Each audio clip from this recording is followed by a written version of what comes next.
Milestone school ছুটি হবে minute 10 পরে। ফুলের মতো জীবনগুলো যাবে আপন ঘরে। বিধ্বস্ত সেই বিমানটি কেড়ে নিল তাজা ফুল। নিয়তির লেখা এমন নাকি পাইলটের ছিল ভুল? মাইলস্টোনের এই ঘটনাতে কাঁদল পুরো দেশ। সন্তান হারা বাবা মার সব স্বপ্নই হলো শেষ। দেশে একটা পর একটা দুর্যোগ লাগিয়ে আছে। উত্তরা একটা শিক্ষা প্রতিষ্ঠানে বিমান বিধ্বস্ত হয়, এতে অনেক শিক্ষার্থী আহত হয় এবং নিহত হয়। হে আল্লাহ, এইসব পরিবারকে ধৈর্য ধরার তৌফিক দান করুন। ছুটি হবে একটু পর, সবাই ছিল।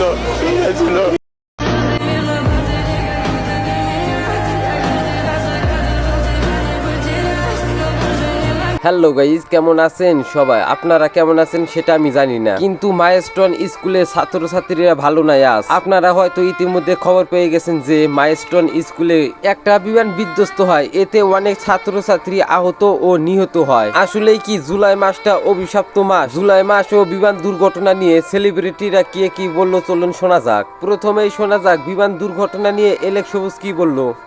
এত বড় একটা দুর্ঘটনা ঘটলো উত্তরা, দেখা আমার গায়ের নুন দাঁড়ায় গেছে। এত ছোট ছোট স্টুডেন্টরা এই দুর্ঘটনার শিকার। কি কমু ভাই, আমার খুব খারাপ লাগছে। এটা বইলা প্রকাশ করতে পারবো না। এই জুলাই মাসটা কি মাস! আল্লাহ আল্লাহ, আপনি আমাদের সবাইকে হেফাজত করুন। এখন চলুন শোনা যাক মুনির কি বলেছে বিমান দুর্ঘটনা নিয়ে।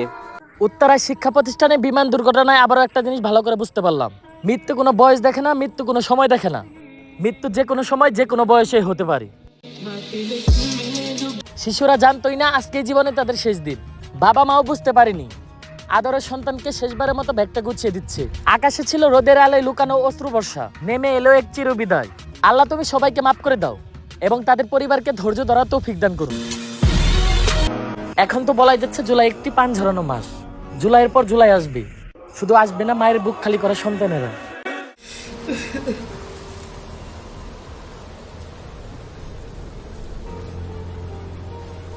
যাই হোক গাইজ, প্রবাস থেকে আরেক ভাই বিমান দুর্ঘটনা নিয়ে কি বললো চলুন শোনা যাক। আসসালামু আলাইকুম, সবাই কেমন আছেন? আশা করি সবাই ভালো আছেন।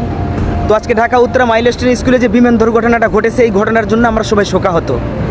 আসলে কোনো দুর্ঘটনা তো আর বলে কয়ে আসে না, একটা দুর্ঘটনা হঠাৎ করে আসে। তাই মাইলস্টোন স্কুলের সকল শিক্ষার্থীদের জন্য আমরা দোয়া করব। যারা অসুস্থ আছে তাদেরকে যেন আল্লাহ পাক খুব তাড়াতাড়ি সুস্থতা দান করেন, এবং যারা এই দুনিয়া থেকে বিদায় হয়েছে তাদেরকে যেন আল্লাহ পাক জান্নাতুল ফেরদাউস নসিব করেন। আমিন। সবাই ভালো থাকবেন। যাই হোক গাইজ, আপনারাও সবার জন্য দোয়া করবেন। 3 কোটি মানুষের ঘনবসতি শহরের আকাশে প্রশিক্ষণের বিমান কেন উড়বে? এই প্রশ্ন রাষ্ট্রকে কি করবে? একটি না, একের পরে এক প্রাণ ঝরে পড়লো। আজ আবার জিপিএ 5 পাওয়া শিক্ষার্থীরা পুরো ছাই হয়ে গেল রাষ্ট্রের প্রশিক্ষণের বিমানে। স্বপ্ন দেখা চোখগুলো এখন নিথর, পাঠ্য বই গলে মিশে গেছে আগুনে। ভবিষ্যতের মেধা, দেশের সম্ভাবনা ছাই হয়ে পড়ছে বাতাসে। এটা কি শুধুই দুর্ঘটনা নাকি রাষ্ট্রের গাফিলতার ফল? শক্তি প্রদর্শনের নামে যদি মানুষের জীবন বিপন্ন হয়, তাহলে এই রাষ্ট্র কি জনগণের? এই মৃত্যুর দায় কে নিবে? আপনারাই বলে যাবেন। গাইস একদম ঠিক বলেছে। কিছুদিন আগে রেজাল্ট দিল, অনেকে A+ পাইছে, অনেকের অনেক স্বপ্ন ছিল, কিন্তু আজ কি হলো? সবগুলো স্বপ্ন ভেঙে চুরমার হয়ে গেল। যাই হোক গাইস, এটা নিয়ে রাহাত কি বললো চলুন শোনা যাক। মাইলস্টোন কলেজে বিমান দুর্ঘটনায় আহতদের রক্তের অনেক দরকার। 24শে জুলাইয়ের মতো এই জুলাইও ছাত্র ভাইদের পাশে এগিয়ে আসেন। রক্ত দেওয়ার সামর্থ্য আছে যার যার। গাইস একদম ঠিক বলেছে, যাদের রক্ত দেওয়ার সামর্থ্য আছে তারা একটু যায় পাশে দাঁড়ায়। এখন তাদের বাঁচাতে হলে অনেক রক্তের প্রয়োজন।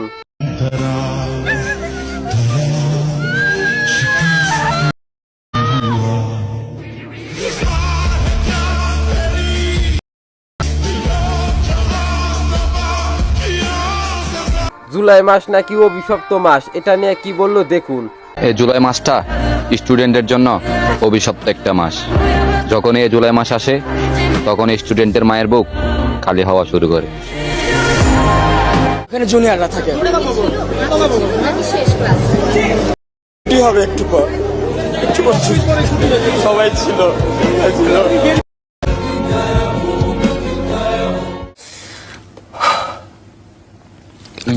সকালবেলা এই দুনিয়ার অতিথি তুমি, আবার সন্ধ্যাবেলা কবর পথের যাত্রী তুমি। জানি না কে বা কাদের অসচেতন থাকার কারণে আল্লাহ তাআলার এই গজবগুলা বড় থেকে শুরু করে ছোট ছোট নাবালিক শিশুদের উপরে এসে পড়ল। একটু আগুনে যেন দিনের আলোতেও কিছু মানুষের জীবনে সন্ধ্যা নামায় দিল। সকালবেলা যেই মা তার হাত দিয়া সন্তানকে খুব যত্ন সহকারে ব্যাগগুলা গুছাইয়া স্কুলে পাঠাইছে, দিনের একটা পর্যায়ে সেই হাত দিয়ে আবার সন্তানের লাশ গুলারে বহন করতে হইতেছে। একটা পরিবারের জন্য খুব কষ্টদায়ক এই বিষয়গুলো। চোখের সামনে এই বিষয়গুলো দেখার পরে মানুষ হিসাবে ভিতর থেকে নিস্তব্ধ আমি। আল্লাহ তাআলার কাছে শুধু এতটুকুই বলবো যে এই মানুষগুলা ঠিক যতটা কষ্ট পায় এই পৃথিবী থেকে বিদায় হয়েছে, পরকালে জান্নাতের মধ্যে আল্লাহ তাআলা তাদেরকে যেন আরো বেশি শান্তিতে রাখে। আমিন। গাইস, কথাগুলো যে বলেছে একদম মনের ভেতরে গেঁথে পড়েছে। কত শিশু বাচ্চা সেখানে ছিল, তাদের কত স্বপ্ন ছিল, সেই স্বপ্নগুলো পূরণ করতে পারলো না।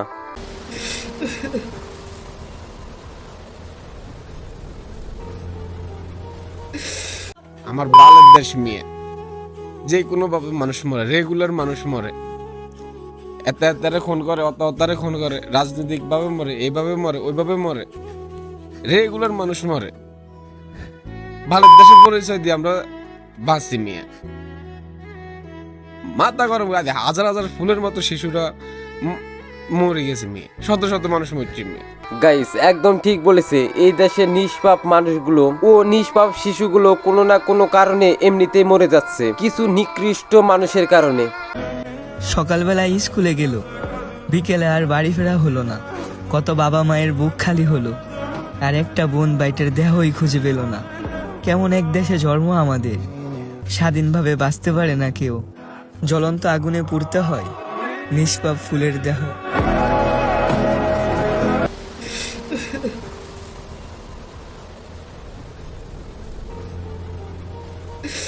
আমরা কোনো রাষ্ট্রীয় শোক সভা চাই না, আমরা চাই আমাদের প্রত্যেকটা আহত ভাই বোনদের সুচিকিৎসা। হোক সেটা চীন কিংবা সিঙ্গাপুর, প্রত্যেকটা ছেলে মেয়ের চিকিৎসা নিশ্চিত করা রাষ্ট্রের দায়িত্ব। আপনাদের পাপের ফলে, আপনাদের ভুলের ফলে অবুঝ শিশুরা জীবন দেবে, এটা হতে পারে না। 24 ঘন্টার ভিতরে সকল প্রকার ব্যবস্থা নিশ্চিত করুন, এটা একজন সাধারণ নাগরিক হিসেবে আমার আকুতি। গাইস, আপনারা কি বলেন একটু কমেন্টে বলে যাবেন, ঠিক আছে? তারা হচ্ছে এমপিতে খারাপ রেজাল্ট করছে, তাদেরকে মিস সাজেশন দিতেছিল যে এগুলো পড়া করেছে। একটা অনেকজন বিকট শব্দ হয়েছে, মিস কানের সবাই কান ধরে ফেলছে, মিস অনেক তাড়াতাড়ি করে কান ধরছে। পরে এবার মিস বলে যে কি হয়েছে, আমি তো ভাবছি যে আকাশ থেকে মনে হয় শিলা বেড়ে ঘুরছে বসে। পরে আমরা বেরোইছি, দেখি যে যেখান দিয়ে আমরা সিঁড়ি দিয়ে ক্লাসে উঠি সেই জায়গাটা পুরোটা পুড়ে গেছে। আর সিঁড়ির ওই পাশে কিছু 7-8 ছেলেরা পড়তো, ওদের ইয়েটা পুরো পুড়ে গেছে। গাইস, বিমান দুর্ঘটনা নিয়ে আঞ্জুয়ান মেহেরজামিন কি বললো চলুন শোনা যাক। আসসালামু আলাইকুম এভরিওয়ান। ইতিমধ্যে আপনারা জানেন মাইলস্টোন স্কুল এবং কলেজে প্লেন ক্র্যাশ করেছে এবং এই দুর্ঘটনা হয়েছে একদম জুনিয়র ভবনের সামনে। এর দুর্ঘটনার ফলে অনেক বাচ্চা মারা গেছে, আল্লাহ ওদেরকে জান্নাতবাসী করুক। এবং অনেক স্টুডেন্টের অবস্থা খুবই খারাপ, যাদেরকে বাঁচানো সম্ভব কিনা ডক্টর শিওরলি কিছু বলতে পারছে না, ওদেরকে বার্ন ইউনিটে রাখা হয়েছে। এই মুহূর্তে আমাদের প্রচুর পরিমাণ ব্লাডের প্রয়োজন। বাচ্চাদের শরীর থেকে এত রক্ত বের হয়ে গেছে, আমাদের এখন প্রচুর রক্ত প্রয়োজন। যারা রক্ত ডোনেট করতে চাচ্ছেন তারা অনুগ্রহ করে উত্তরার আশপাশে যে সকল হসপিটালগুলো আছে সে সকল হসপিটালগুলোতে একটু খবর নিন, খোঁজ নিন এবং সেখানে যে আপনারা রক্ত ডোনেট করতে পারেন। এবং অনেক প্যারেন্টস আছে যারা বাচ্চাদের খোঁজ পাচ্ছেন না, তারা অনুগ্রহ করে হসপিটালগুলোর বার্ন ইউনিটগুলো চেক করুন, সেখানে যান, সেখানে হয়তো বা আপনার বাচ্চাকে আপনি দেখতে পারেন। একদম ঠিক বলেছে। অনেক বাচ্চা আছে যে পরিবার আসার আগেই তাদেরকে হসপিটালে নেওয়া হয়েছে, তাই সব হসপিটালে দেখে আসুন আপনার বাচ্চা সেখানে আছে কি নাই। বিমান দুর্ঘটনায় বাচ্চাদের ভয়ানক অবস্থা, আপনারা এগিয়ে আসুন, দেখার জন্য না, বাচ্চাদেরকে বাঁচানোর জন্য। যাই হোক গাইস, জামাত শিবিরের নেতা কি বললো চলুন শোনা যাক। আল্লাহর দরবারে দোয়া করছি যে আমাদের একটা ছেলে মেয়েও যেন এই অবস্থায় দুনিয়া থেকে বিদায় না নেয়, আল্লাহ যেন সবাইকে হায়াত ফিরিয়ে দেন। আর পরিবারগুলো এখনো জানে না তাদের কলিজার টুকরা কে কোথায় কিভাবে আছে, তাদের এই উদ্বেগটা যেন আল্লাহ দূর করে দেন। চিকিৎসা সেবায় যারা নিয়োজিত আছেন আমরা বলে এসেছি, বার্নিটিতে ইনশাল্লাহ আমরা যাব, তারা যেন তাদের সর্বোচ্চটা দিয়ে তারা চেষ্টা করেন। গাইস, এরকম নেতাই আমরা চাই যাতে বিপদের সময় আমাদের পাশে দাঁড়াতে পারে। মাইলস্টোনে বিমান বিধ্বস্তের ঘটনা হৃদয় ক্ষত করে দিয়েছে। ফুটফুটে জলজন্ত শিশুরা স্কুলে এসেছিল, কয়লার টুকরা হয়ে বাড়ি ফিরেছে। কতজন ছাই হয়ে গেছে, বিলীন হয়ে গেছে, মা বাবা এখনো খুঁজে পায় নাই। কতজনের এখনো পরিচয় পাওয়া যাচ্ছে না। কতজন অর্ধপুরে এখনো হসপিটালে মৃত্যুর সাথে পাঞ্জা লড়ছে। কতজন আহত হয়েছে। একজন শিক্ষিকাও পুরে ছাই হয়ে গিয়েছে। যারা মারা গিয়েছেন আল্লাহ পাক রব্বুল আলামিন যেন তাদের অভিভাবকদেরকে, তাদের আত্মীয় স্বজনকে উত্তম সবার করার তৌফিক দান করেন। আর যারা আহত হয়েছে, যারা এখনো জীবিত আছে, আল্লাহ যেন তাদেরকে নেক হায়াত দান করে শিফায়ে কামিলা আজিলা দান করেন, আমিন। গাইস, আজকের মতো এই পর্যন্তই। সবাই ভালো থাকবেন। আর হ্যাঁ, এই চ্যানেলে যদি আপনি নতুন দর্শক হয়ে থাকেন তাহলে চ্যানেলটি সাবস্ক্রাইব করে দেবেন। ধন্যবাদ।